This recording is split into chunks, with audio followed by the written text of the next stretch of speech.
penetrado estos dos libros, del libro de Génesis y la teología de Juan, que usted va a encontrar referencia en el Evangelio de Juan en todos los aspectos que enfatiza el Génesis. Y si vamos a hablar del plato fuerte en la teología de Juan, como ningún otro escrito en toda la Biblia, la obra de Juan, tanto en el Evangelio como en las epístolas, está marcada por la rivalidad que existe entre la luz y las tinieblas. Mire, así como Pablo presenta la rivalidad entre la carne y el espíritu, Juan presenta la rivalidad entre la luz y las tinieblas. Y esto es importante, tan importante, que Juan presenta a Jesucristo como la luz que vino al mundo para derrotar el poder de las tinieblas. Mire a dónde nos lleva el Evangelio de Juan cuando se vincula con el Génesis 1. Jesucristo vino a traer la luz para derrotar el poder de las tinieblas que gobierna en el mundo. Ahí les puse una serie de referencias. Ahí yo les puedo presentar una serie de referencias de todos los textos. Para no alargarlo mucho, les podría mencionar de todos los textos donde Juan en su evangelio trata el tema de la luz en rivalidad con las tinieblas. En cuarto lugar, la obra de la creación se sigue narrando en Génesis hasta que llega al sexto día y se crea al hombre. Ahora, con la creación del hombre surge un elemento de medular importancia, y es que de todo lo creado, el único que fue creado con imagen y semejanza de Dios fue el hombre. Hombre y mujer, entienda la palabra genérica. El tema de la imagen de él, esta palabra que viene del latín. ¿Qué implicaciones tiene el tema de la imagen de Dios en este versículo? El hombre es el único ser creado que tiene esta condición y lo pone como corona de la creación. Fíjense que ya ahí tenemos la primer postura que rebate el postulado de Charles Darwin, que dice que el hombre no tiene nada de importancia, que el hombre surgió como un accidente en la evolución. Así lo presenta la teoría de la evolución cuando habla acerca de la formación del hombre. El hombre fue un accidente, el hombre surgió por el devenir como un accidente. No, la Biblia nos pone al frente de manifiesto que el hombre tuvo un momento especial y que es la corona de la creación, lo más importante de todo lo creado. ¿Qué entendemos por imagen y semejanza de Dios? Algunas personas muchas veces malinterpretan esto y creen que estamos hablando de una imagen física, pero la imagen de Dios en el hombre no es física, es espiritual. Tiene que ver directamente con la santidad y la capacidad de razonamiento. Por eso, cuando el ser humano peca y pierde la santidad porque fue apartado de Dios, también se afecta la imagen de Dios en ellos, se destruye esa imagen. Y no es hasta el momento en que nuestro Señor Jesucristo viene y somos santificados por medio de la obra del Espíritu Santo que recuperamos esa imagen de Dios en nuestras vidas. Es decir, ser salvos por Jesucristo, volvemos a tener esa imagen de Dios, esa imagen de eternidad, de santidad en nosotros. Al primer hombre se le nombra Adán. Y lo pongo con M, porque en el idioma hebreo aparece con M. Pero bueno, se puede poner con N, no es problema. Pero Adán propiamente es un nombre genérico.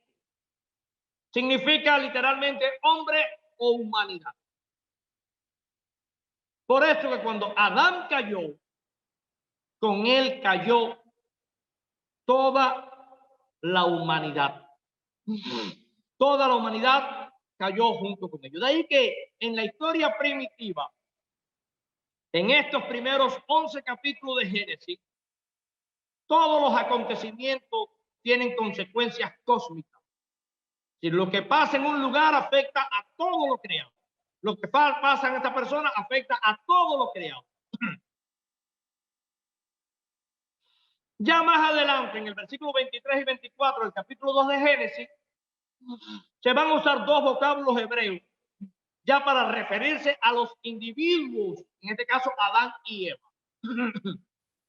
En este caso se utiliza el vocablo ish, que literalmente quiere decir varón, isha, que es la parte femenina de ish, isha, que significa varona o mujer, para referirse a ellos. Siguiendo de cerca, llegamos al punto de la caída. Y aquí la historia toma una nueva dimensión.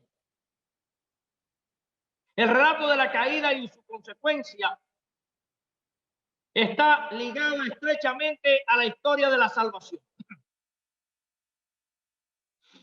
La salvación para la humanidad, a partir de ahí, será solo posible por la obra expiatoria del Hijo de Dios.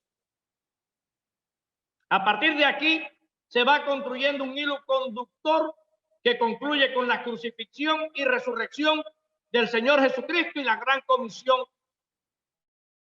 a la iglesia. Cuando nosotros analizamos la historia de la salvación, cuando nosotros analizamos la historia de la caída, con este engranaje que ya tiene con la salvación, vamos a ver algunos detalles aquí que son medulares. Primero, ¿quién tentó a Eva? Génesis nos dice, o Génesis omite el nombre del verdadero tentador.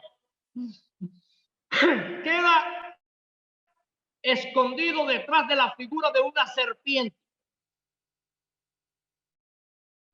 ¿Por qué la serpiente?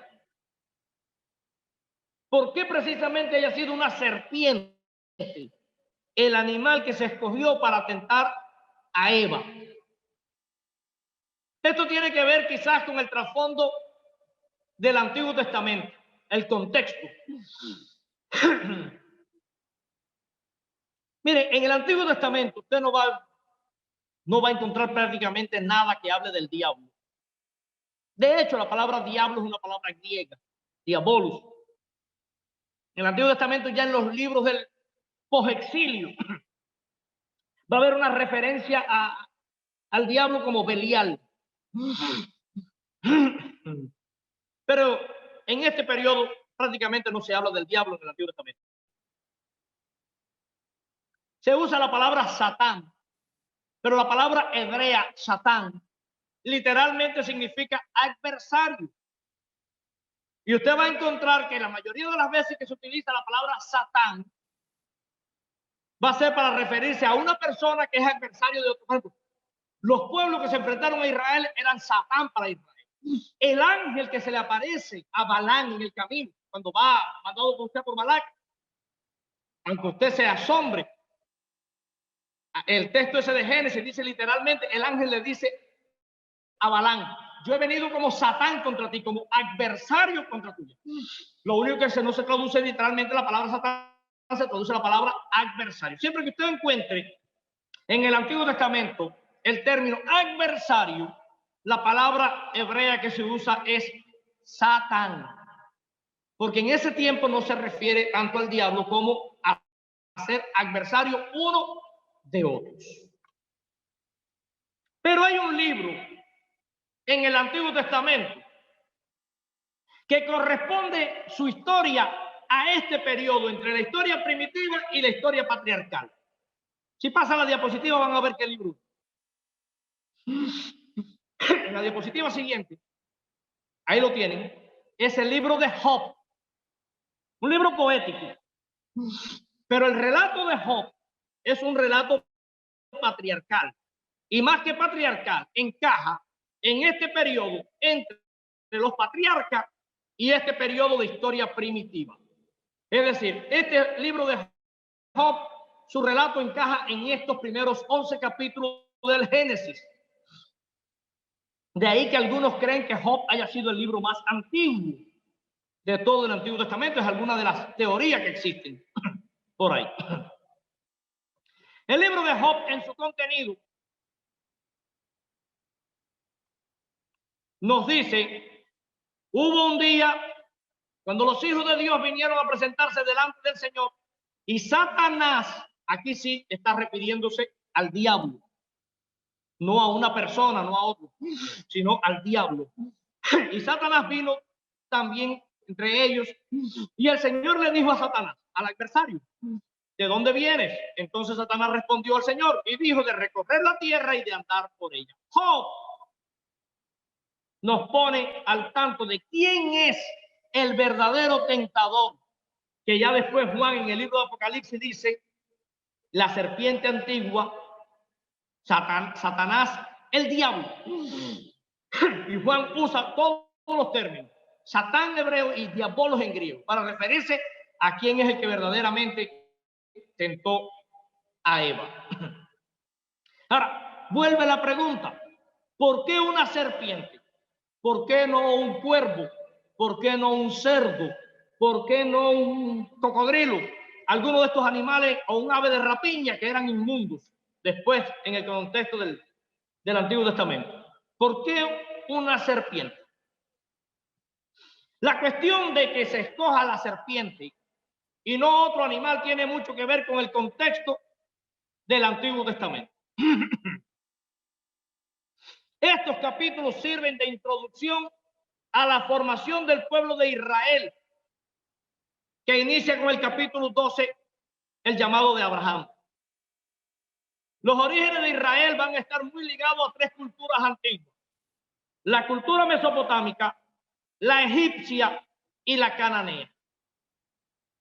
En estas tres culturas tienen algo en común.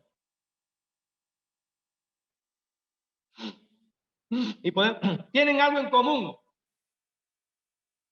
Pueden pasar la diapositiva y seguimos en la siguiente. Y es que, a diferencia de Israel en el futuro, todas estas culturas practicaban una religión de carácter politeísta, es decir, pagana. Ellos creían en muchos dioses. Y en todas estas culturas politeístas, siempre entre sus muchos dioses estaba el dios de la fertilidad o el dios de la fecundidad. Por lo que todas estas culturas politeístas, dígase la mesopotámica, caldea, la egipcia, la cananea, las culturas romanas, la griega, tenían un dios de la fertilidad. Por lo que practicaban lo que se llamaba prostitución sagrada. El templo de ese dios o de esa diosa, que casi siempre era una diosa,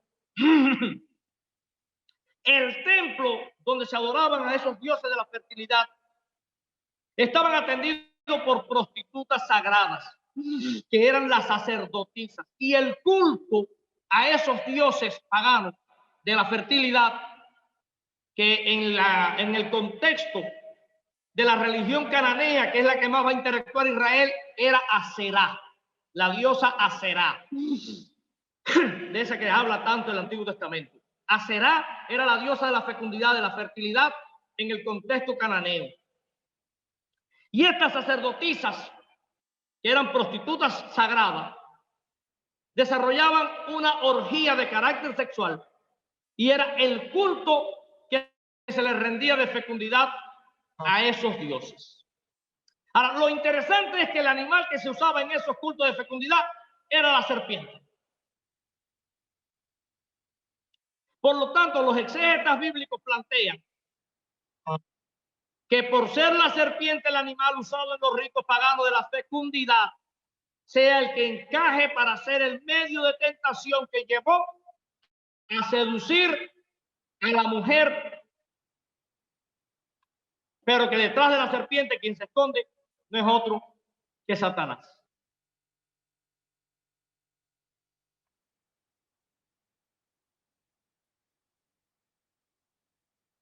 La fuente de la tentación, en principio, vamos a ver que el enemigo no lo ha cambiado mucho. Lo primero que lo lleva es a que la mujer entienda que Dios la está privando de algo bueno.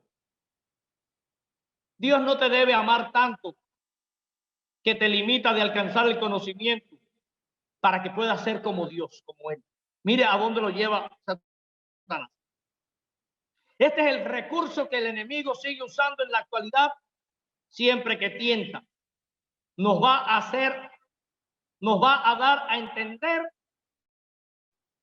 que se nos está privando de algo bueno.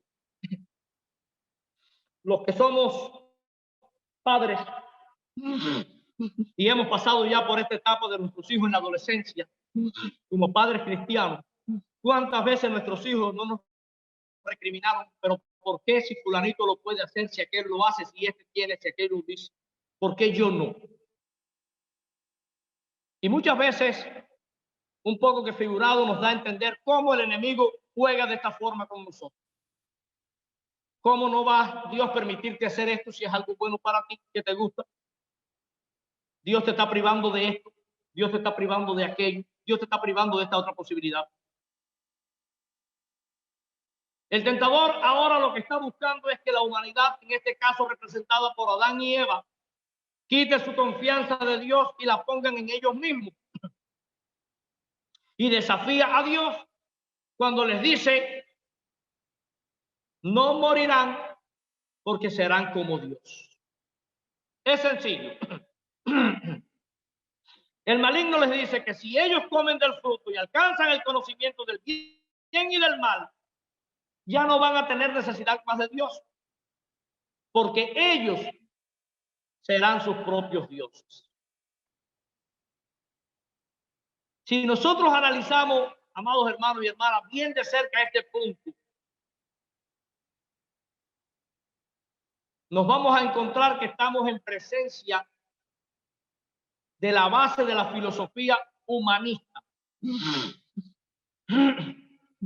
el cual es a la vez el punto clave de la filosofía marxista. Quizás ustedes no han tenido que chocar mucho con esta parte de la filosofía, pero nosotros la hemos tenido que enfrentar desde prácticamente que entramos en la primaria, secundaria, en la enseñanza preuniversitaria y hasta en la universidad. La filosofía marxista aquí se imparte como la filosofía básica.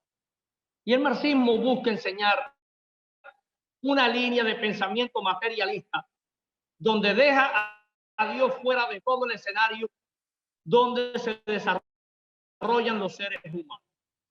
El marxismo se basa en que el hombre no necesita de Dios porque por sí mismo puede crear, producir y es dueño de sus emociones. Y aquí tenemos el gran pecado de la humanidad. Negar a Dios pensando que por sí mismo pueden resolverlo todo. Pretenden ser dioses y poner el conocimiento como el centro de sus vidas. Por eso es que vivimos en una sociedad con la situación que enfrenta tan problemática. En tercer lugar, hay otro elemento, un poquito caminado porque nos hemos atrasado bastante con algunas dificultades que tuvimos, pero tratando de avanzar lo más que pueda. En tercer lugar, la tentación llevó a la caída. Tengamos presente algo muy importante que nos enseña aquí Génesis.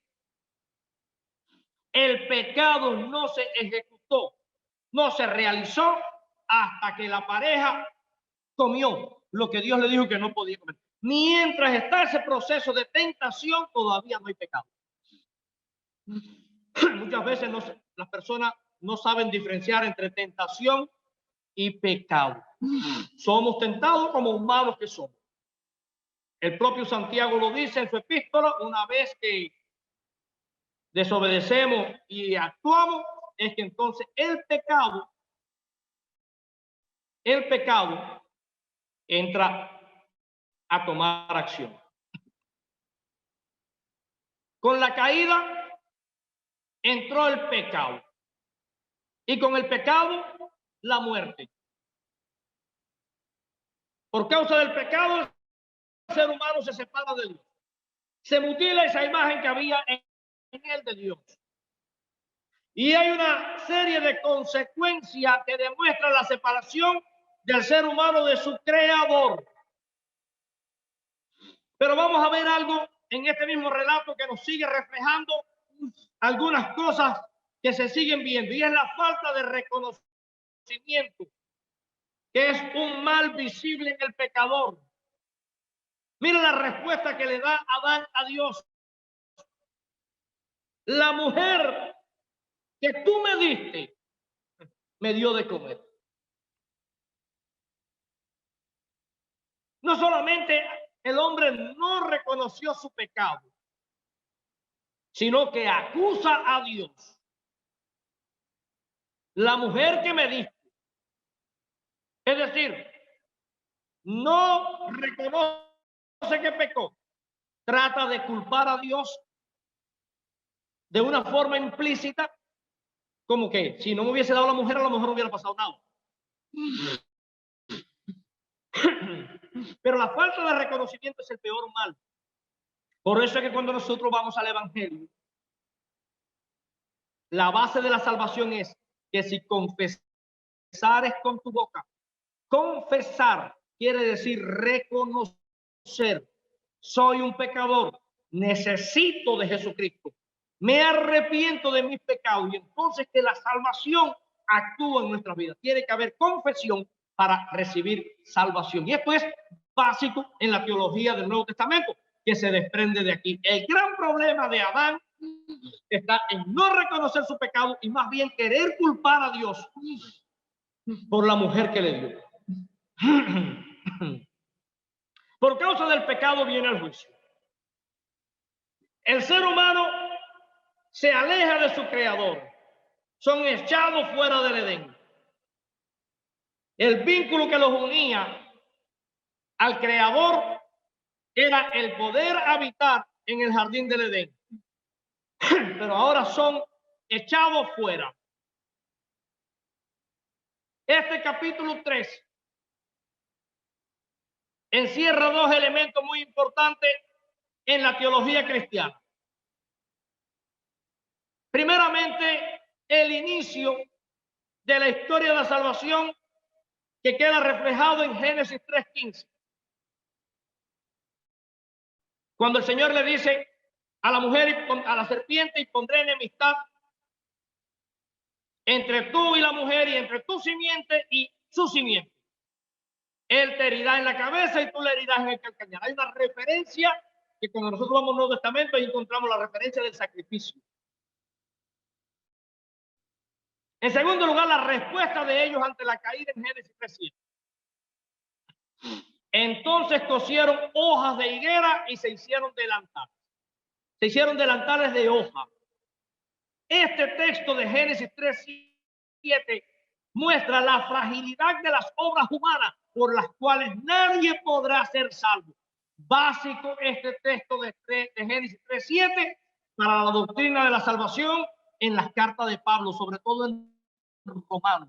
La salvación es por fe. El justo por la fe vivirá.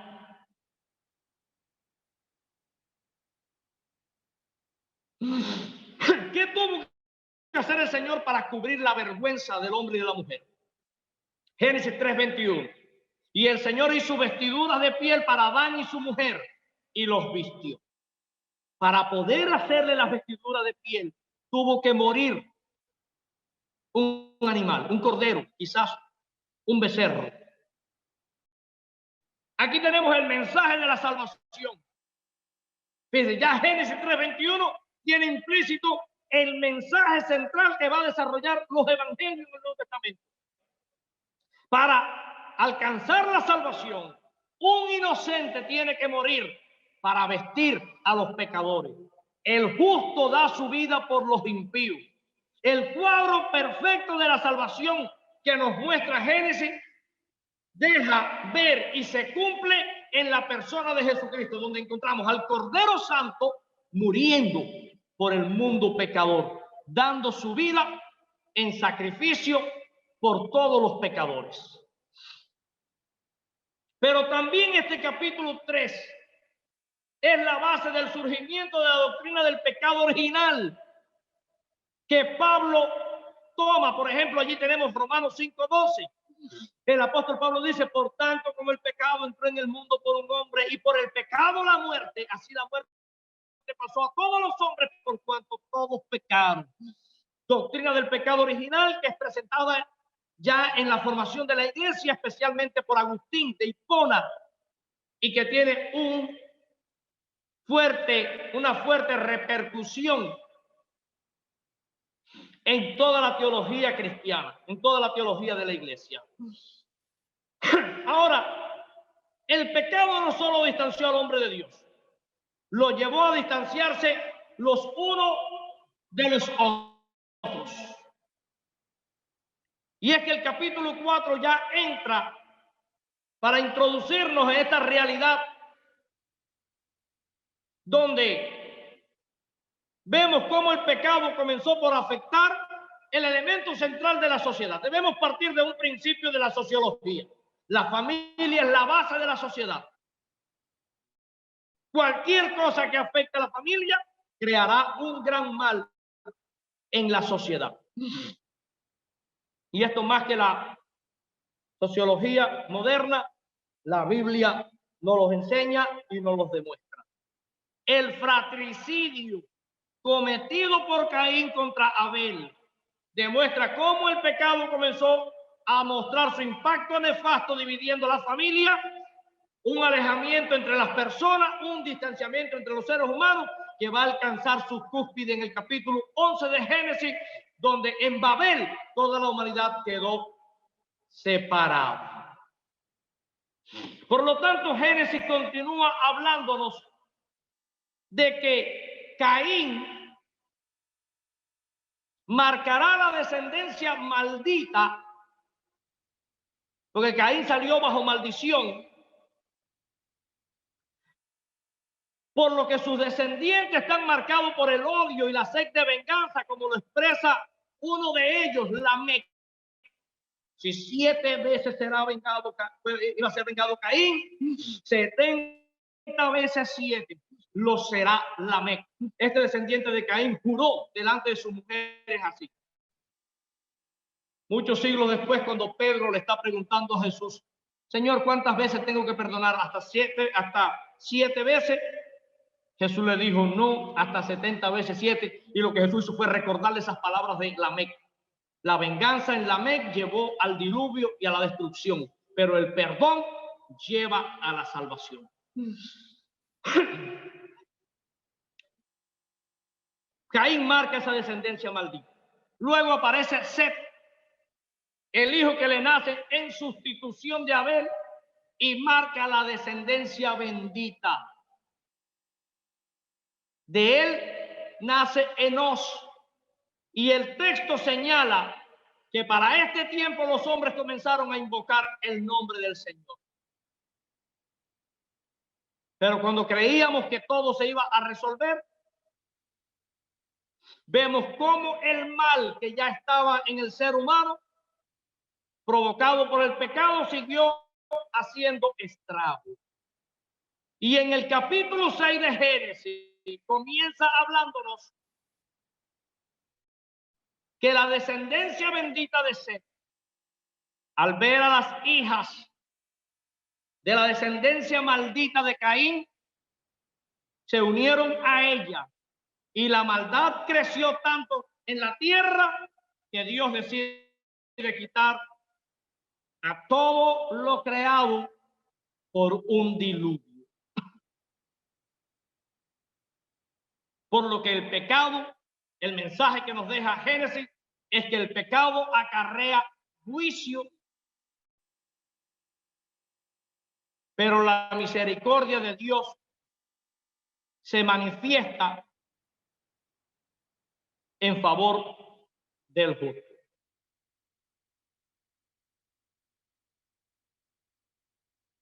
El relato del diluvio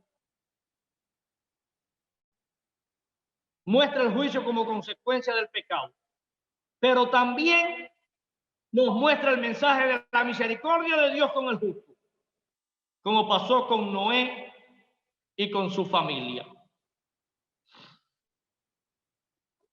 Seguidamente, el Génesis nos enlaza a través de la genealogía con la historia patriarcal.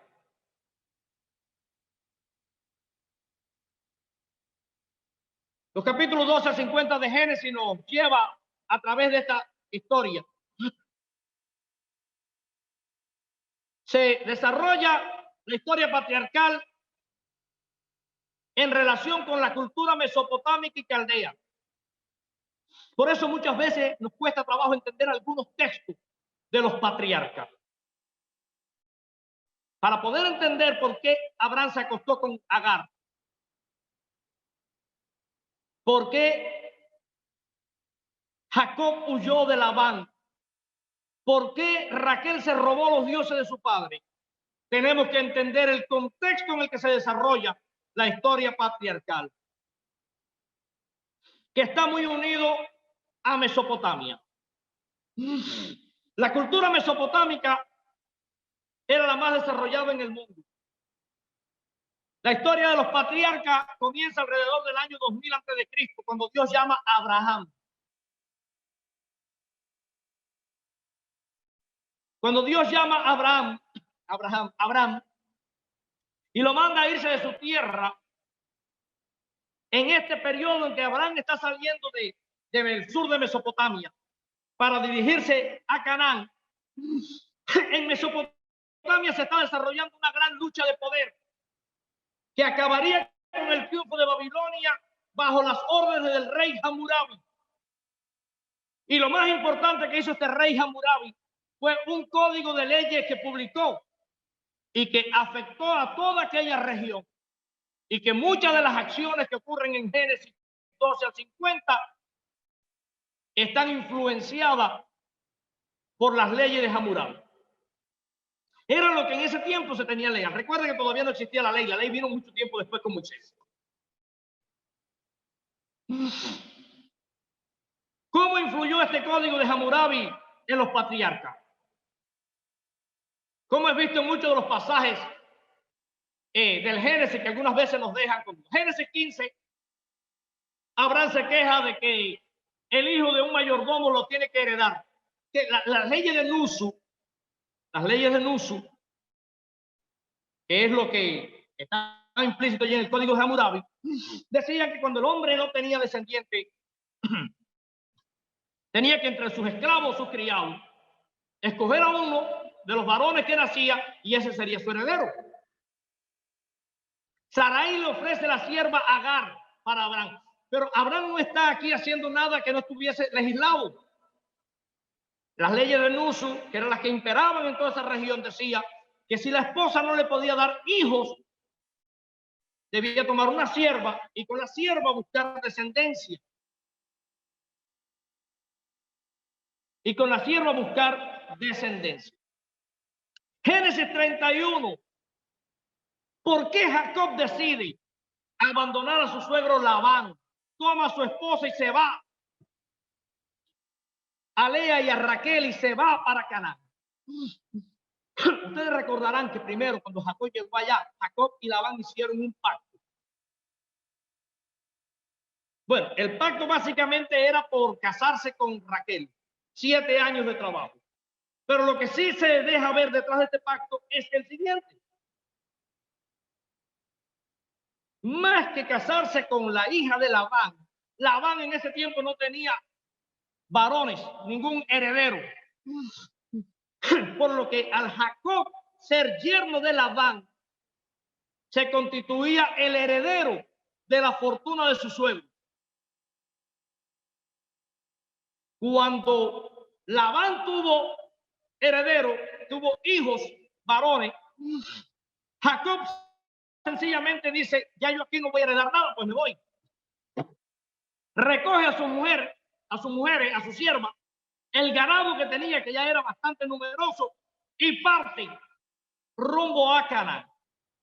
Dice el texto bíblico que a los días Labán regresó y se enteró de que su yerno se había ido y sale como un loco en busca de Jacob.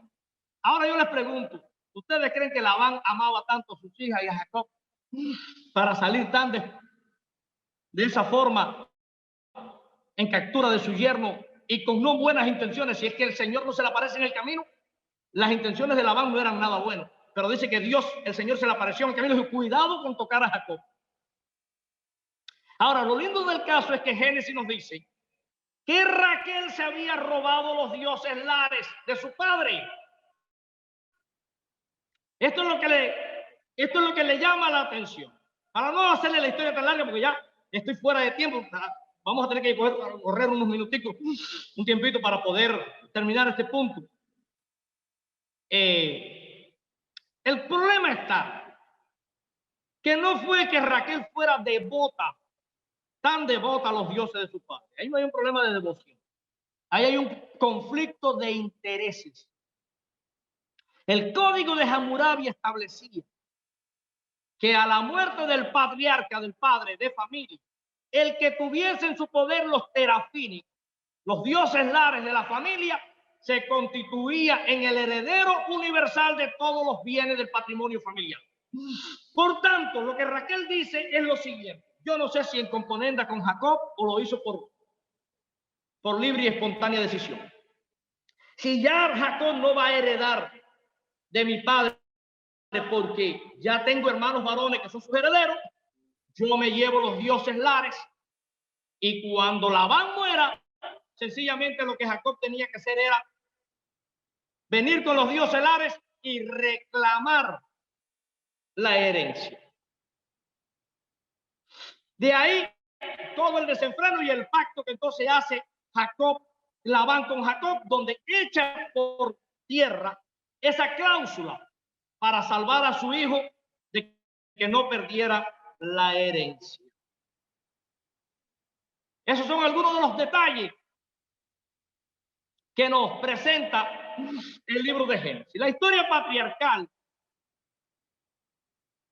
sirve de introducción a la historia del pueblo de Israel. Con la llegada de Abraham, el patriarca, comienza la gran historia teológica de los orígenes de Israel.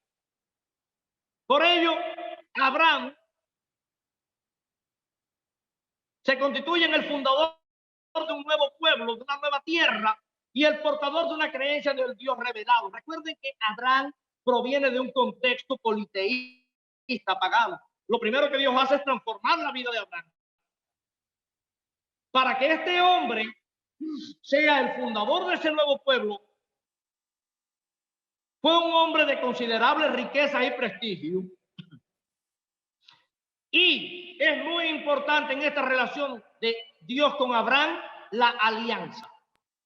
La alianza juega un papel importante. Los pactos o el pacto que Dios hace con Abraham juega un papel importante para romper ese politeísmo y que Abraham fuera adorador de un solo Dios, de su único Dios. En esta alianza la tierra de Canaán fue dada a los descendientes de Abraham y la circuncisión se convierte en la señal del pacto. Por lo que la religión de Abraham es un tema vital en todos los relatos bíblicos. Es la base y de ahí parte en todo lo que se va desarrollando. Luego le sigue la historia de Isaac. Aquí voy a pasar rapidito para poder avanzar y terminar. Isaac, que queda su historia, si ustedes se dan cuenta, la historia de Isaac queda opacada entre Abraham y Jacob. Es del que menos se habla de los patriarcas. Heredó la riqueza de sus padres. También fue un hombre próspero. Los filisteos se pusieron envidiosos, y esto demuestra que ya en esta época de los patriarcas, los filisteos habitaban en el sur de la región de Canaán. Jacob surge como el heredero de la alianza, de acuerdo con las costumbres del Nusu. Lo que hizo Jacob fue negociar con su hermano la herencia y los derechos. Entró en un acuerdo con Labán, en esto no me voy a detener porque ya hablé un poquito al principio, acerca de ser el heredero a través del matrimonio, pero después de que le nacieron los descendientes, bueno, pues ya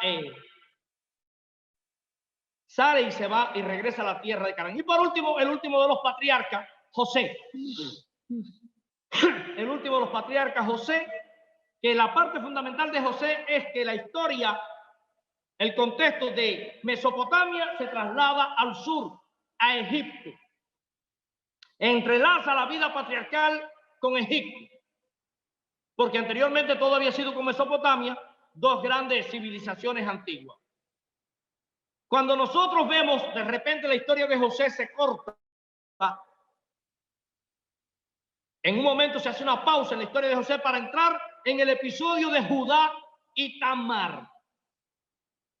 Y quiero hacer una referencia aquí por el significado histórico con la práctica del levirato.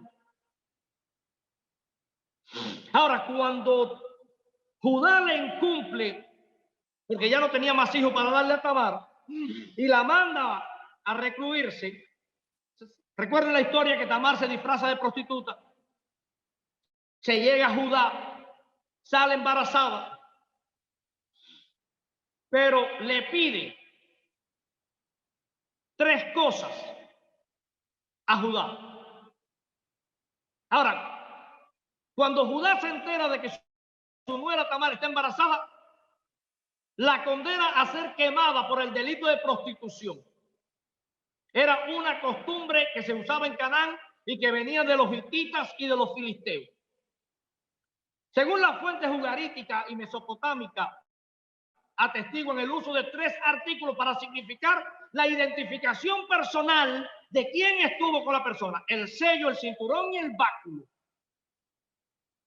Esto viene siendo como su pasaporte, como su identificación.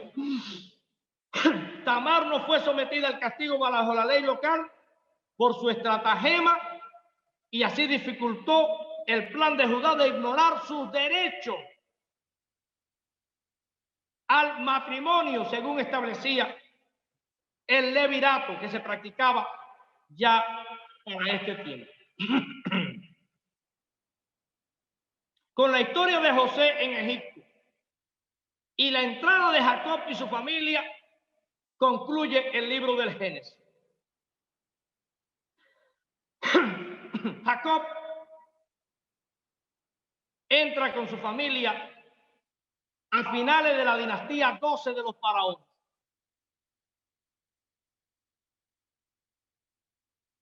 La entrega de la tierra de Gosén a los hijos de Jacob por la atenuante de que criaban ovejas, y esto era un sacrilegio para la religión egipcia, nos va a poner de antemano, nos va a introducir por qué el giro tan brusco de los egipcios hacia los hebreos tiempo después que ya Jacob no estaba. Podemos preguntarnos cuál fue la razón. Y allí tenemos que la dinastía siguiente a la entrada, la dinastía de faraones siguiente, fue atacada por un pueblo llamado los Hicsos. Egipto fue vencido por los Hicsos, y los Hicsos hicieron del poder. Tres dinastías siguientes estuvo dirigida por reyes Hicsos. Ya después se levantó un faraón en Tebas, logró reunir suficiente fuerza y expulsar a los Hicsos de Egipto.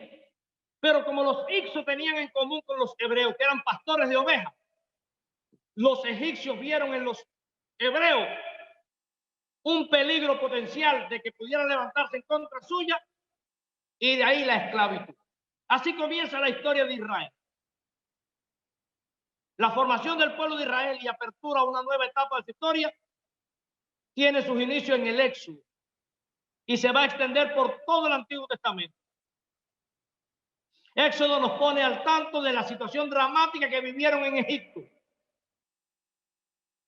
la necesidad de ser liberados, cómo fueron esclavizados y tuvieron que construir ciudades como las ciudades de Pitón y Ramsés.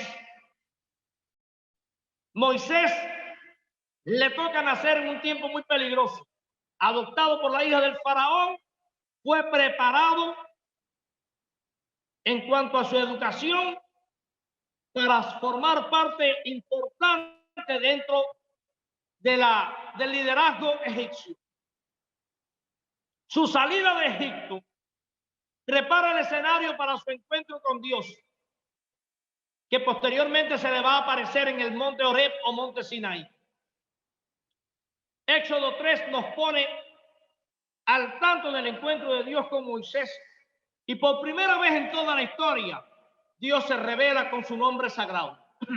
Como le decía al principio, Ejeye, Echer, Ejeye, es el uso del verbo ser, el verbo hayá, el que aparece ahí. Según la gramática hebrea, se trata del uso del verbo ser. En hebreo, hayá. Cuando usamos ejeye, echer, ejeye, estamos en presencia de un hifil causativo. Y la traducción más cercana sería: él hace ser. Él hace ser. Es el que le da existencia a todo. De esta fórmula surge el nombre sagrado de Yahvé, que literalmente significa el Señor. Moisés regresa a Egipto y su regreso está acompañado a la confrontación al faraón. Desafía al faraón cuando va hasta el palacio a exigirle la liberación del pueblo. Las 10 plagas están dirigidas a atacar las 10 deidades fundamentales egipcias, demostrando que el Dios de Israel era el único Dios y todos los dioses egipcios eran ídolos muertos. Surge así, con la liberación, la Pascua. La muerte del primogénito no afectaría a aquellos que cumplieran con el divino requerimiento. La presencia de la sangre del cordero en la puerta de los hebreos haría que el ángel de la muerte saltara a aquella casa, y de ahí el origen de la palabra Pascua, que literalmente significa salto. Toda la historia de la salida los va a conducir hasta el Sinaí, la alianza en el Sinaí, que es la base de toda la religión del Antiguo Testamento. Llegaron al monte Sinaí y estuvieron allí alrededor de un año. Al acampar en aquel monte, esta acampada tuvo un doble propósito, porque allí Israel por primera vez se convierte en nación. La alianza a través del decálogo para una vida santa, la construcción del tabernáculo, la organización del sacerdocio, las ofrendas instituidas, la observancia de la fiesta, el Shabbat, las estaciones del año, todo lo cual capacitaba a Israel para servir a Dios de una forma efectiva. Por lo que la religión de Israel es una religión básicamente revelada. Habían sabido que Dios hizo un pacto. Ellos sabían que Dios hizo un pacto en el pasado con Abraham, Isaac y Jacob. Pero en el monte Sinaí, Dios se reveló a ellos, a su pueblo, a Israel. Ya no estarían hablando de lo que Dios hizo en el pasado, sino que ellos pueden con sus propios ojos y sus propios oídos ver y escuchar lo que Dios está haciendo. Por eso es que decía es una religión revelada. El Dios de Israel es el Dios que se revela. Por lo que la ley constituye la Carta Magna, la constitución de Israel como nación, como pueblo escogido por Dios. El Éxodo constituye el punto central de la religión de Israel. Habiendo estado ya en cautiverio,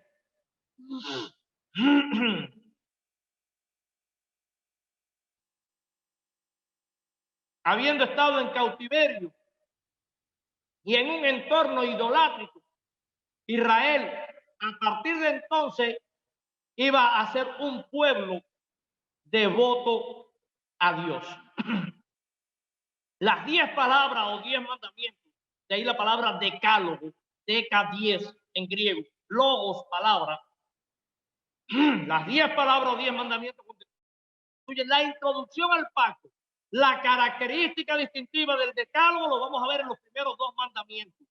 Y esto no fue puesto al azar. Es que esto es lo que prepara al pueblo para lo que se va a encontrar en Canaán cuando ellos conquisten la tierra. De ahí la formación del sacerdocio que comienza en el Éxodo.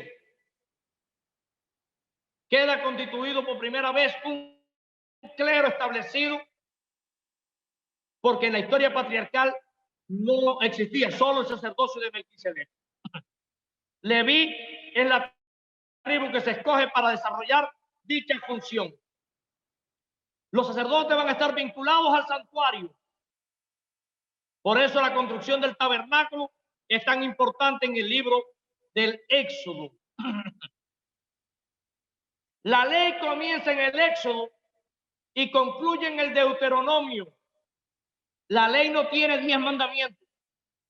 La ley de Moisés tiene 613 mandamientos. 613 mandamientos lo tiene en su totalidad. Levíticos es un libro que básicamente está ligado al trabajo de los levitas, a la obra de los levitas, y Números nos presenta la preparación de Israel para enfrentar a los enemigos y lograr la conquista. Finalmente, el Deuteronomio marca una pauta importante en la historia de Israel, por lo que la teología del Deuteronomio es distinta al del resto de los libros de la ley. Se le conoce como teología del espíritu. Un elemento importante en el Deuteronomio que llega a nuestros días es el Shema, como la base del monoteísmo. Este es el credo de los hebreos. Ahí lo tienen en pantalla. Deuteronomio 6 habla del Shema. Shema Israel, Yahvé Eloheinu, Yahvé Echad. Escucha Israel, el Señor nuestro Dios, la terminación U, Eloheinu, quiere decir nuestro Dios. Yahvé Echad, el Señor es uno. Echad en hebreo es uno. Algunas personas creen que el Shema está haciendo referencia a la Trinidad y lo usan para defender la postura, pero en realidad el Shema lo que está defendiendo es que Dios es el único Dios. Por eso le decía que el Shema es la base de la fe monoteísta, porque Israel tuvo una transición de un entorno de idolatría, pasó a ser un pueblo monolátrico. Es decir, Israel dejó la idolatría para comenzar a practicar la monolatría. Monolatría básicamente es, existen muchos dioses, pero yo adoro a este único Dios. Pero el monoteísmo va más allá de la monolatría. El monoteísmo es decir, no existe ningún otro Dios, mi único Dios es Yahvé, punto. Por eso es que el Shema comienza así diciendo, Shema Israel, Yahvé Eloheinu. Escucha Israel, el Señor, Yahvé, Eloheinu, nuestro Dios, Yahvé, el Señor, el los enemigos llamaban a Baal Señor y los egipcios llamaban al faraón Señor. Pero el Shema dice, el único Señor es nuestro Dios, Yahvé. Y después dice la segunda parte del Shema, Behatá et Yahvé Eloheika, y amarás al Señor tu Dios. Ahí la terminación K, Eloheika, tu Dios. Y amarás al Señor tu Dios, Bekal beca, con todo tu corazón. La palabra lep en hebreo es corazón. Bekal o bekal nafesca, y con toda tu alma. Nefes en hebreo es alma. Ubekal meodeca, y con toda tus fuerzas. Así que el Shema defiende esta postura del monoteísmo. Por eso decimos que el Shema es el credo del Antiguo Testamento. Para la antigüedad y para el judaísmo. Termino, perdonen que me tuve que llevar más tiempo, pero tenía que terminar esta clase más importante. A la otra cara se le cortaremos. Y termino solamente diciendo que Deuteronomio 30, 15 al 20 es importante en el tema del libre albedrío. Recuerde que a partir del 28 las maldiciones, el Beraká y el Kelalá. La palabra bendición es la palabra que satisface, Beraká en hebreo. Al ser bendecido por Dios tenemos plenitud. De ahí que la palabra Baruch es la palabra que se usa para bendito. Y Arur para maldito. Desentenderse del Señor lleva a la maldición. Bueno, pues ya Deuteronomio 30, el Señor Moisés le dice al pueblo, aquí tienen delante de ustedes los dos caminos. Escojan ustedes cuál van a tomar. Base del libre albedrío. Deuteronomio marcó significativamente la fe del pueblo de Israel y marca la historia bíblica. Fue el libro que Josías se encontró en el templo en el año 622 y que a la postre lo llevó a la gran reforma religiosa en Judá.